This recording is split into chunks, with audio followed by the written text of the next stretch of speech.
the 20th century. Mm-hmm.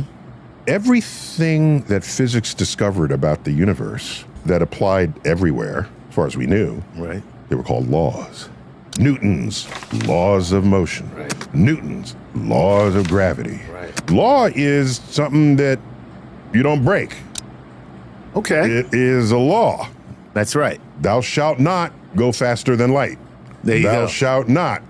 Those were the original tablets, if you're wondering. No, that's the other one that broke. That's the one that broke up. I come down with these 15.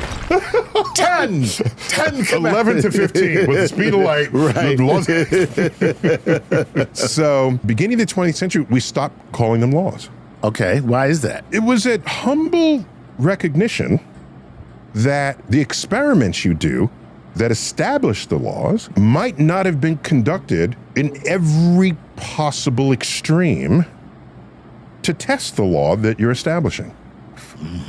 That makes sense. Okay? Right. Let me give a really stupid example. All right. I can make a law that if I drop something, it'll fall at a particular rate. I'll call that my gravity law. Well, it kind of is the case. Yeah, it is. However, if I go to a mountaintop, it'll fall slightly slower if I have very careful measurements. My gravity law is different at the top of a mountain.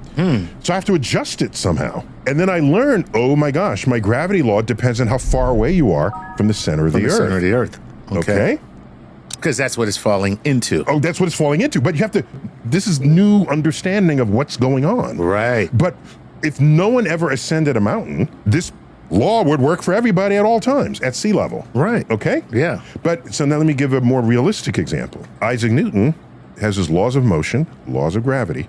They apply everywhere. The moon going around Earth, Earth going around the sun, Jupiter's satellites going around Jupiter. It's not just, here's what the sun does with planets. It's what anything does. That's Right. got, okay. If it has mass, right? If it's got mass, you can have gravity, Right. you got this. Right.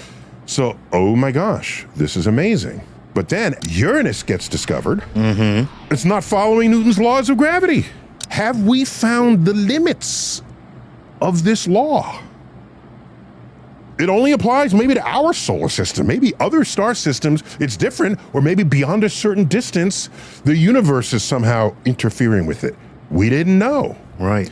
And we had Newton's boys on his side saying, Newton is so badass, we are sure the law still works. There must be some other planet tugging on it that you haven't put into your equations. Right. Let's look for it. You have to invert the equation to find the thing that would be making the force of gravity. Right. It's called an inversion problem. Took some high-level math in the day. Sure enough, they said, look here, bada bing, there it is.